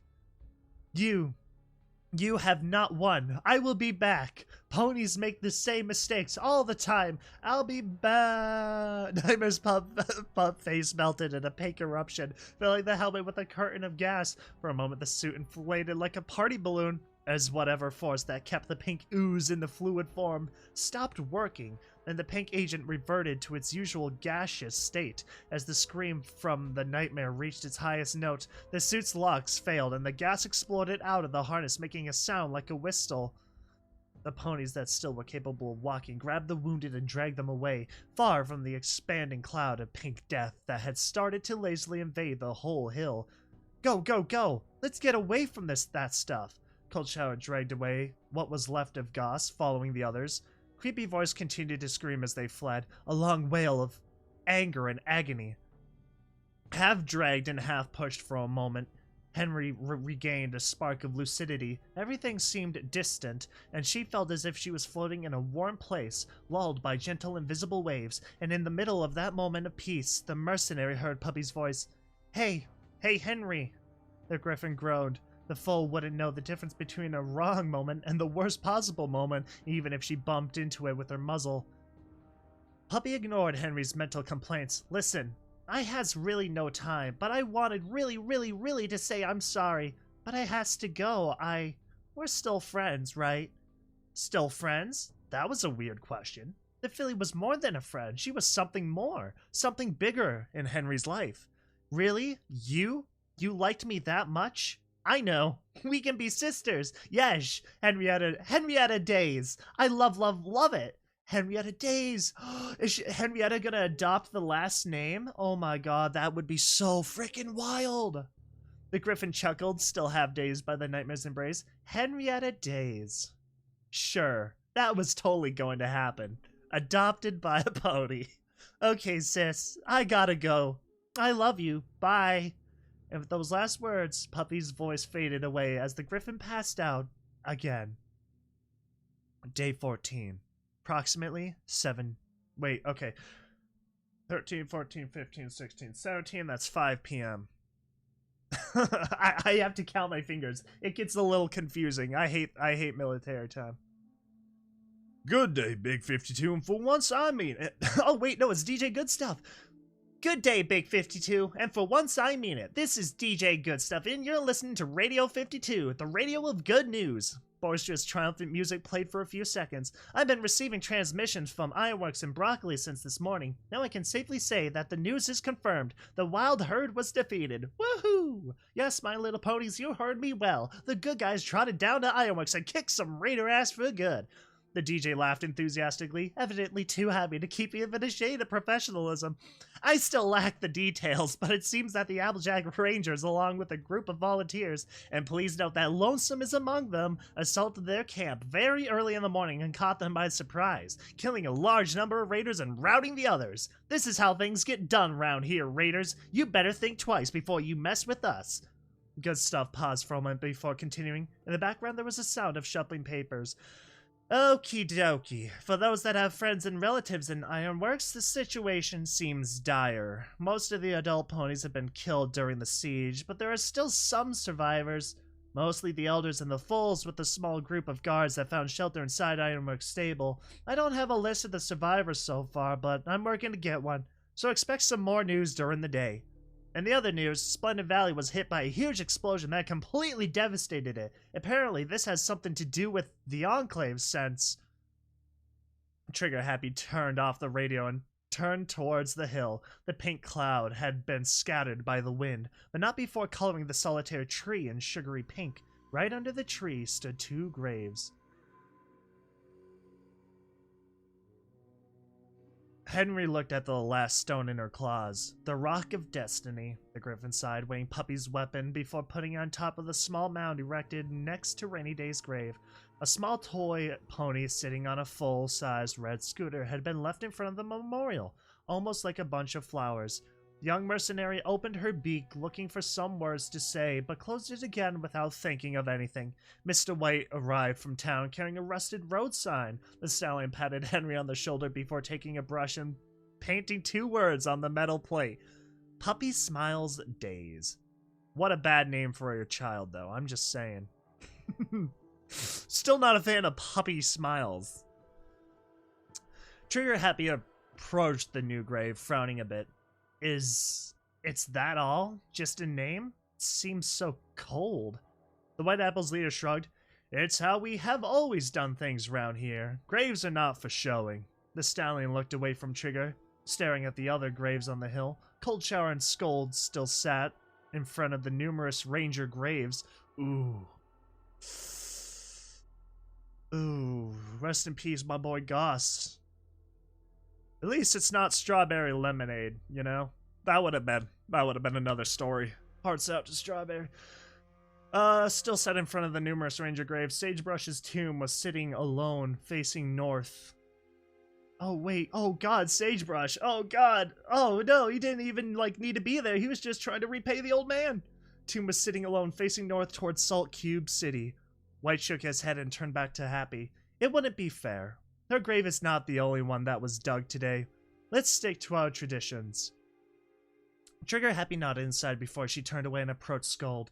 The old unicorn was looking at a hollow tag in his hooves, but when the mare approached him, he put the object away with a sad expression. The security mare kept her voice as low as possible while talking to him. How are the DJ and the ghoul doing? Scold shrugged. Gold will survive. He just needs some radiation. Lonesome Pony? Well, we'll try implanting him with an artificial spine, but we lack the correct instruments, and I don't know if he'll survive the operation. Your cult friend should be with him right now. Maybe you should go and check yourself. The mayor lowered her eyes. I'm sorry for your losses. I could have taken all the guards from Tunneltown with me, not just me and Jamie. The old scribe smiled weakly. It's not your fault. We had no idea what we were going to face here. Those that gave their lives fighting against that horde will be remembered as heroes. I know it won't bring them back, but maybe this will give at least some meaning to their deaths. As soon as Trigger Happy departed, Skull trotted next to Cold Shower and sat with her in front of Goth's tombstone. The mirrors crying in silence. The two ponies were more than comrades. They had oh my god. And the loss had been a bad blow for the paladin. He was a good friend, you know, even when he acted like an ass. Shower was having a really hard time trying to hold back her sobs as she spoke. The scribe nodded, wrapping a hoof around the mare's neck. Yes, he really cared about ponies. He knew what was important. His stare wandered across the graves. 4, 2 paladins, 2 acolytes. The rangers probably owed Puppy more than that, but it felt hard to accept it. Still, he didn't want to blame the Griffin for that. It simply didn't feel right. We lost many good ponies today. Acolyte Sugar Flavor! Sugar Flavor! Sugar Flavor? New best character? Question mark? And Scribe Scroll were still so young. I'll have to inform their parents. Cold Shower sighed. Tears were now running down her muzzle. Scold, please. Tell me it was worth it. I lost so many friends. I lost the pony I loved. Tell me they didn't waste their lives. We're just ponies, Shower. We do what we can to make this land a better place day by day. The records say that in the last generation in the Big 52 settlements, cutie marks involving traditional works like masonry, farming, and arts are slightly growing. Maybe things are getting better, and maybe our foals will see a greener Equestria. The old scribe looked at Puppy's grave, and maybe one day there will be again a place where foals like Puppy will be free to play and make friends. Who knows? That is actually interesting to think about. That cutie marks are gradually going to like turn more sadistic and crud over time, more violent, right? But then when things start becoming more positive, they're gonna start, you know, becoming less and less violent into a new age of prosperity. That's kind of neat to think about. Henrietta rubbed her eyes as she left Puppy's grave and trotted towards the beach, looking at the waves. The young mercenary checked that nobody was looking at her, and she was sure of being alone. She took Silky Tail out from a bag, hugging the doll and hiding her face in the pink plushie. Don't worry, sis. Tomorrow will be a better day. Footnote level up 20. No, wait, you're dead. Sorry, kid. Better luck next time. That's kind of cruel. New quest perk unlocked. Philly luck. Requirements level 8 minimum. Luck of 7. Alright, we were just surrounded, okay? And the droids were all over the place, okay? And we got like 5 shots left, okay? Then all of a sudden we hear a ruckus from downstairs. And the next thing we know is that half the robots were brutally demolished piece by Slushy and knows who. With a stone! Real story, man. Honest. Occasionally, when facing robots or fair ghouls, you could find some groups of them already dead, brutally killed with a stone. Go Puppy. Oh my god, what the heck? Wait, so that's just a random occurrence happening in the Wasteland now? You just randomly find brutally slaughtered and murdered robots? What? What? Oh man, well, we still have one more chapter, but I kind of have some thoughts for right now. Well, maybe I should save them. I'm gonna forget regardless. I already forgot so much. So, yeah, we got one more chapter. Alright, here we are. The final chapter of Pink Eyes. Chapter 21. Afterward, beyond the horizon, we will be together again. So Puppysmiles is dead. It's about time. They were out of time. Honestly, they did not belong. Oh, come on, you can't freaking right now. Bam, bam, bam. Hello, hello. Test, test. 1, 2, 3. That's how I feel like trying to fix all my audio problems. Okay, it seems to work. Very well, let's get started. First of all, my name is Watcher. My self-imposed mission was to watch over the wasteland, looking for lost ponies and groups of adventurers, hoping to eventually find those that carry the elements of harmony. Now things are changing and I have friends that will help me with my task. I am not alone anymore and I finally have some time for doing things that I feel need to be done.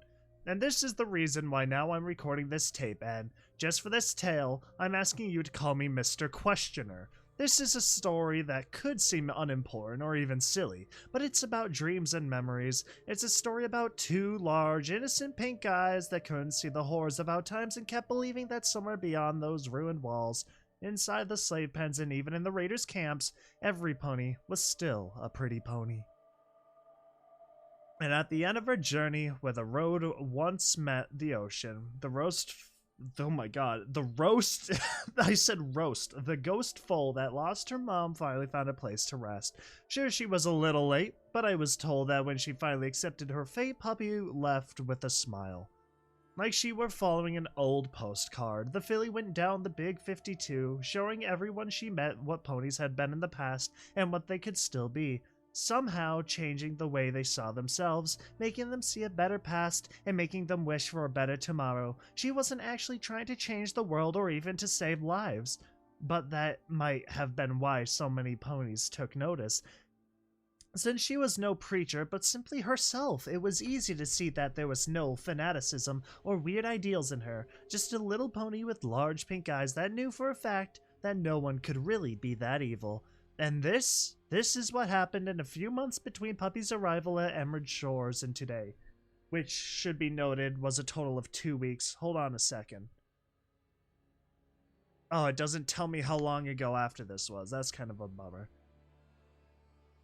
The ponies of Emerald Shores came back to town shortly after the Wild Herd's defeat. When they arrived from the NCA, they found the graves on hill and the remains of crashed Ferris wheel. Alas, what really startled them was that some pony had changed the name of town on all the sides. Now the town is called Nightmare's Fall.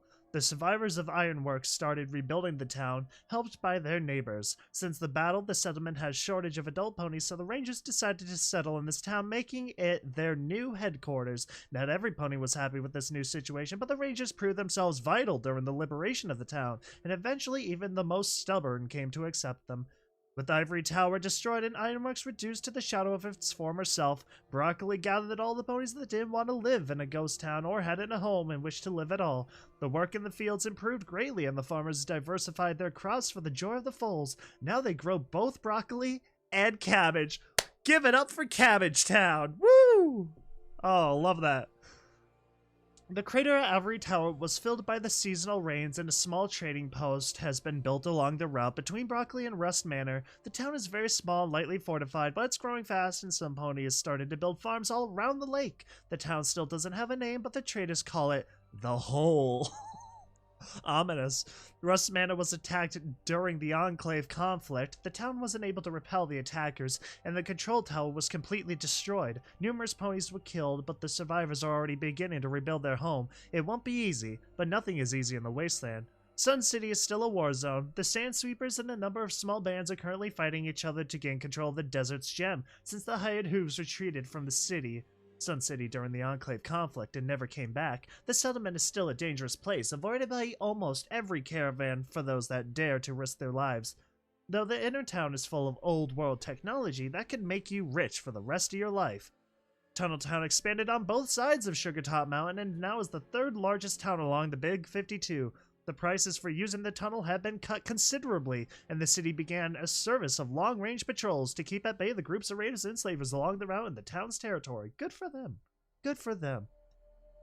Salt Cube City is still the biggest city along the Big 52, and it has grown even more since the ghouls left the dome. The hired hooves are expanding their influence even outside the route, and have opened offices in the nearby towns. The Talons don't seem very happy with this policy, and tensions between the two mercenary groups is rapidly growing. The Red Trotters didn't change very much. They stayed faithful to their tribal customs and are still charging the caravans that travel along their territory, but now foals don't even have to pay the fee. This is not a big improvement, but the tribe has opened relations with the other settlements, and they are actually trying to improve the safety of their part of the route. The Applejack's Rangers helped in reconstructing Ironworks, establishing their new base in the town's stable during the last battle at the cave. All 4 of Ironworks' surviving paladins were dispatched to help with defending the place, and I had the opportunity to meet both Cold Shower and Scold. The battle was hard, and Shower didn't survive it. She is now sleeping beside Goss at Emerald Shores. Scold has grown distant after losing her. It seems that the old scribe is doomed to survive all his friends, a fate that I can easily understand. Oh man, it's sad that he just wanted to be a teacher for his students, you know? He generally had a pretty good heart in him. Happy and Jamie married, and I was told that she is expecting. Yay, congratulations! Since the marriage is quite a recent news, I think that they didn't expect to be celebrating again so soon. When asked what name they are planning to give the foal, Happy said that she's still uncertain, but it won't be Puppysmiles. Oh, bummer. Oh man. Happy stated that she's still uncertain, but it won't be Puppysmiles. That she's not naming her child that. That's hilarious. Oh, that's hilarious. Molten Gold didn't stop his grave robbing career for a long after the battle with the Nightmare. The Ghoul left soon as he recovered and sailed south on a steamboat along with a group of adventurers. I haven't heard anything from him since then. Soul OS and Pink 7 were actually able to become friends in the end. I was contacted by P7 a little after the first Enclave attacks. She was curious about this questioner Puppy was always talking about, so we had a chat, and even if I don't think I'm going to trust her or Soul OS anytime soon, I think that they aren't going to give us troubles for a while. She actually scared me a bit when she told me about her and Soul OS idea of programming a new AI and naming it Puppy.sml. Oh my god, I hope that this is just a joke. Puppy.sml, that sounds quite frankly horrifying. Monsaponi recovered from his wounds and went back to Radio 52, keeping the Big 52 together with his encouraging speeches and all of his music. DJ Good Stuff is still working with him, but when I tried asking when they were going to marry, both of them laughed at me. During the Enclave conflict, Radio 52 kept broadcasting. It was small enough that the Pegasi didn't bother to shut it down. The radio helped with organizing the defenses and boosted the morale of the defenders. It wasn't very much, but it was enough for those that fought during the conflict. Mr. White trotted back to Salt Cube City. The loss of Sagebrush changed him deep inside, even if his sister never blamed him for it. After resigning his place of leadership, he became a traveling merchant, and as far as I know, he's still running along the Rel, bartering every sort of merchandise. This is just a rumor, but it seems that one of his guards is a unicorn mare with a tower as a cutie mark. Maybe he didn't want to lose the opportunity to hire some pony that had the guts to spank a nightmare, or he simply wanted to give a raider a second chance. After all, you gotta care, right? After Long Ear's demise, a new filly and her tribe got to the farseer. Oh my god. New filly and her tribe got the farseer cutie mark, becoming the next shaman. I have no idea how their power works, but it seems to be some mix of powerful drugs and innate precognition. I just know that it is very tolling and quickly consumes the mare's body, so that a single pony sacrifices her life to help the tribe, a boon that brings a curse. There's still a pony that I never met in person. I'm starting to doubt his actual existence. Puppy described him to me as the baddest evil villain ever, Count Horsetail. I asked several travelers and caravan guards, but no one has been able to give me a single clue about this cruel noble pony. I guess his mystery will remain unsolved. Henrietta is still running from the Talons. It seems that there has never been good blood between them and the Firebrights, and the young Griffin is keeping up the family tradition. I tried to talk with Gardner to see if some sort of truce can be arranged. I hope that Henry will accept to parley. After all, she was Puppy's best friend, and seeing the girl die because of a feud that she didn't even start is something I really don't want to see. That was a little typo. The wild herd was dispersed and fled to their outposts on the coast again. This time they suffered heavy losses both in numbers and in pride, but everyone knows that they will come back one day. Hopefully, even if they once more strike the Big 52, it will be without the help of an army of robots, and that could be enough to let the good pony sleep quietly for the moment. The lost herd seems to be gone with Sidekick's death. The last of those damned souls found peace at last. And finally, Equestria will be able to forget one of the many horrors of the war. May those poor foals find a deserved rest in whatever in whatever awaits us past this life. So this is the end of Puppy's story. Did she really change something along her path? Will her action matter in the long run? I has no idea, but I think I'll miss the way she talked, and the way she took everything so lightly. Another shard of Equestria I loved is forever gone, but I still hope that I will live long enough to be able to see a filly like her again. But this time, it won't be a ghost from the past, but a daughter of the present. Hold on. And speaking of ghosts, the legend of the ghost of the Big 52 is still alive. Even if it seems more Nightmare Night's tale than a real story, it's said that when the sun goes down and the moon is waning, a ghostly figure rides along the routes, silent like a shadow and swift like the wind. It looks for the souls of the wicked, slavers, raiders, and evildoers that lurk in the darkness waiting for easy prey. At least 2 groups of raiders were actually found dead along the route. They didn't show a single wound. Their weapons were still fully loaded and they were clearly ready to strike, but they died on the spot with no explanation, killed by a presence that didn't leave a single clue. So now I want to ask you one thing. Do you believe in ghosts? Oh my god, that's that perk she got at the end. Puppysmiles got that last perk in the last chapter, where random crud just dies. That's kind of spooky. A little ominous. Day 4. Time approximately 7:30 p.m. Okay. Sandbox turned the wheel left, trying to make the... Oh shoot, we're going back to the airship! Trying to make the airship fly against the wind, but it was an impossible task. Friend Force 1 was losing pieces along the way since the takeoff. The 2 engines had already failed. The ghoul slammed his hoof down on the intercom and yelled, "Soft air! We need more power! We're getting pushed back by a damn night breeze. I don't know how, but give me more knots!" They're ghouls, by the way. These are the ghouls. The reply from the communication device had more in common with an electrocution than an actual conversation, but it was about the balloon losing gas and the engines catching fire. Sandbox cursed before talking again in the instrument. "Okay, don't worry, I've got a backup plan. We will crash the airship here so that the wind won't send us back to Salt Cube City." If the reply from the other side of the line was a complaint, it never reached Sandbox. In that very same moment, the whole world decided to become pure light. Just an endless, blinding, perfectly silent light that enveloped everything. There was no pain and there was no fear, just light. Day not applicable. All non-applicable. When Sandbox opened his eyes again, he had the unsettling feeling that there was absolutely nothing wrong, nothing at all. He took his time to look for a moment around the flying deck, trying to understand what happened. Well, the wheel was still there, the sky was all starry, the commands were working, the light was all lit. Wait a moment, the lights are all lit. There are stars outside. What the? Yes, the airship was working perfectly, and by perfectly it meant that the whole damn room seemed as new as the day it went out from the docks. The floor was shining, the commands were clean, the wheel was even waxed, and the windows, they were so clear that you could even see yourself inside the... And Sandbox saw Sandbox. Surprise on his muzzle was giving way to realization. Slowly he touched his face with the hoof. It was his real face.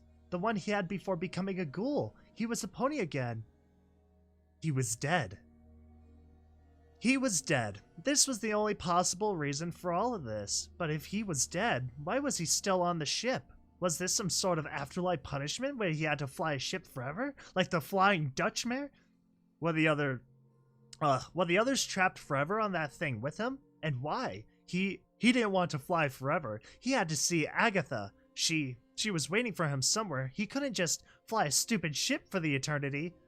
A loud whistle interrupted Sandbox's shipwreck of desperation, making him turn towards the deck's entrance. A feminine voice announced her arrival while the doors slammed open. "Captain on the bridge!" A pink mare with a pink mane and big blue eyes appeared in front of the former ghoul. She was wearing a Navy officer uniform and sported the largest smile Sandbox had ever seen on a pony.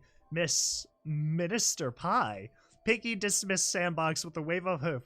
Call me Captain Pinky. I don't like that ministry thing. It wasn't happy at all anyway. The young mare started jumping in every corner of the bridge, giggling and yelling enthusiastically. "Yay! I knew that this little filly was going to fly sooner or later. Oh, look at this. All the arrows on the panels are pink, exactly as I asked. It's fantastic." The chief technician stood still with confused expression on his muzzle, looking at the hyperactive pony touching everything while moving around at the speed that wasn't physically possible. I can help you somehow. Before Sand had the time to finish the question, he found himself staring into Pinky's enormous blue eyes, nose to nose with her. Sure you can. They're all waiting for you in the lounge. Move that slow rump of yours and join the party. I'll get there as soon as I'm done having fun here. Dude, are they all meeting up in the afterlife? That is so crazy. The stallion nodded, slowly stepping towards the door, never losing eye contact with Pinkie Pie. She was a little bit scary, especially from the point of view of a pony that had been dead for less than 10 minutes. Once on the stairs, he turned his tail and rushed into the airship's recreational bridge. The saloon wasn't crowded, still it was quite populated, especially since Sandbox clearly recalled that aboard the Friend Force 1, there was just 4 ponies when it took off. Now instead, he counted 8 guests. It was easy to recognize. Soft Air from his typical military technician jumpsuit, Peach Blossom, with her blooming peach flower cutie mark, was easy to spot. The middle-aged mare with the stethoscope had to be Dr. Getwell. Wow, she was quite a sight, with all of her skin and muscles in their place. This left a griffin and 4 other ponies that Sandbox didn't recognize. The griffin was sipping tea while reading a newspaper sitting on a couch. He was wearing combat armor, and so this is Henrietta's dad, and several weapons on him. 2 of the ponies, a mare and a stallion, and the typical padded suit, used underpower armor and were standing side by side in front of the table with drinks and snacks. They didn't pay attention to the table anyway, being too occupied in nuzzling each other, seemingly at peace. So what, that is... Oh, crud, I'm gonna be honest, I forgot their names. I know who, I don't remember who. The third pony was sitting alone in front of a window looking outside the ship. He sighed and shook his head, and in his eyes was easy to read some sort of regret and resignation, as if he left too many things undone behind and wanted to go back. The fourth pony was a unicorn mare with a long cape. She had the Sand Sweeper's traditional jewelry, so this is the psychic whatever. Maybe she was a dead farseer. The mare seemed different from the others, more a shadow than a real presence. She was also the one that trotted towards Sandbox when he stepped inside the room. Greetings. I see that Pinky let you come down at last. I guess this means that we are ready to proceed. She should be here soon, unless she got lost again. Sandbox frowned. What is going on? Who is she? Who are you? Listen, I'm not a troublemaker, but He'd stopped talking when the mare approached the door and pulled it open. A pink foal with a blonde mane and 2 big pink eyes trotted inside the room. Puppy still had her pretty silver ticket in her teeth. She didn't understand how exactly she arrived in that place. Oh my god, it's the ferry. She's on a version of the ferry going to the afterlife. All of them are. But it didn't matter. There were games and treats, and it totally seemed like a super fancy party. It was everything she always dreamed. And it was full of ponies to boot, and a chicken. Sandbox felt his heart sink in icy grasp. Of all the ponies he was expecting to see, Puppysmiles was the last one. Oh, little one, I'm so sorry. How could this foal smile even in the moment like this? What happened? How'd you arrive here? By the way, they aren't ghouls anymore. They all have their skin in normal crud, it seems. They all seem to be perfectly healthy and normal compared to what the fallout did to them all. Puppy tilted her head, unable to recognize the pony in front of her, but he seemed very nice, so it was all right. Hi, Mr. Pretty Pony, I'm Puppysmiles, and I'm going to find my mom. A super nice skelly pony gave me this super fancy ticket and sent me here, and I was told that my mom was just over there after the ride. The little filly paused for a moment, checking the place. Are we there yet? Sandbox blinked, his eyes trying to understand what the foal meant, but long ears came in his help, whispering in his ear. Her mother is dead. This only succeeded in making Sand's perplexity grow. You are happy to be dead?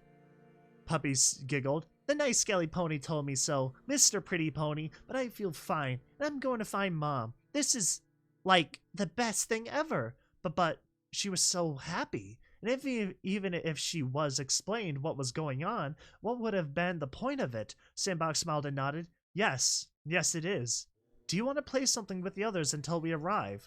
In the meantime, the various ponies in the room slowly gathered around Puppy. They were all looking at her with various degrees of perplexity or sadness. Cold Shower and Goss. I knew Goss. I wasn't sure the other one.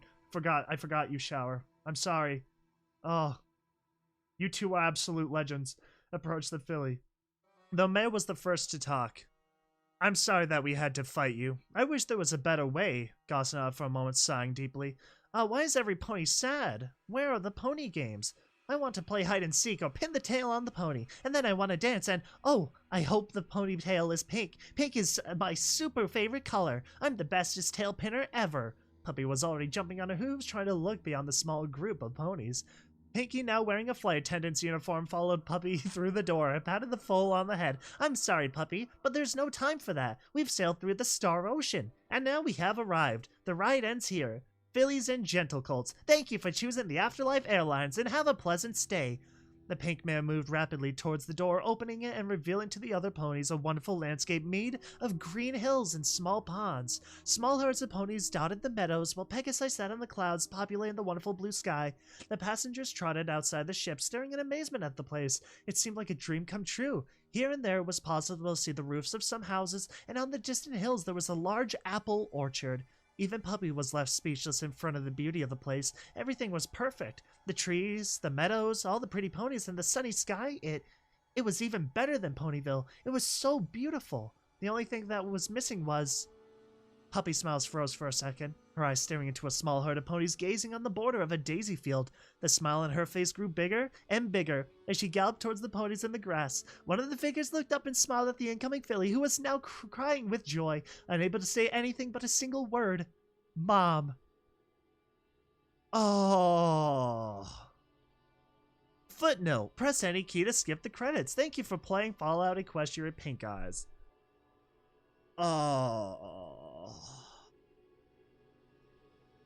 Dang. Dang. It's over. God dang it.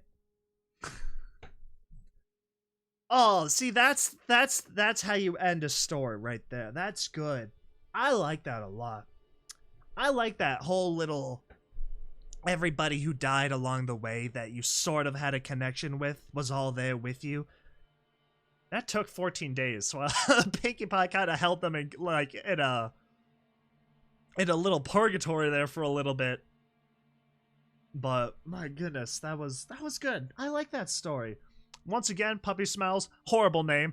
I'm not a fan. But no, that was cute though. That was a cute story about a child just trying to find her mother. Honestly, I thought the big bad evil nightmare individual was going to be like significantly worse. They kind of went down pretty easily. Recently I started playing Fallout 3. I haven't played Fallout 3, shockingly. Not 1 or 2. I'm probably never going to play 1 and 2. But just started 3, and it makes so much more sense. I'm learning things from the original Fallout Equestria story, and all the stories, you know, they all kind of just combine together. I like that Spike told the little story of what happened from their little encounters and stuff. Oh, that's kind of a bummer. It's over. The end of the road. Unless we feel like whatever turning this into an audio drama, Lord knows I probably don't have the willpower for that. So that's why I kind of just did this instead. Because it's kind of simpler. But yeah, that was my little commentary reaction reading. I'm not done talking here, but... wow. I'm speechless. Kind of just gonna drag this out a little bit now. Because we won't be back. Puppysmiles. This little... oh yeah, once again, this was created by Mimezinga. But Puppysmiles, I feel like doesn't even remotely look like this picture. You know, I feel like that's Puppysmiles if they were living a good normal day before the apocalypse. Oh, God. I was thinking the big bad nightmare creature was going to be a bigger, like, menace, but they seem kind of simple. Kind of simple to destroy. I like the idea, though. Bringing back the nightmare. I feel like that's some, like, cosmic entity, right? Because it said it might come back and stuff. Goodness gracious. I love that. That was fun, though. That was a good successor story to the original, I think. That was fun. It was shorter, too. Significantly shorter. If we look at this, it is very short. This made it a lot more kind of manageable to read.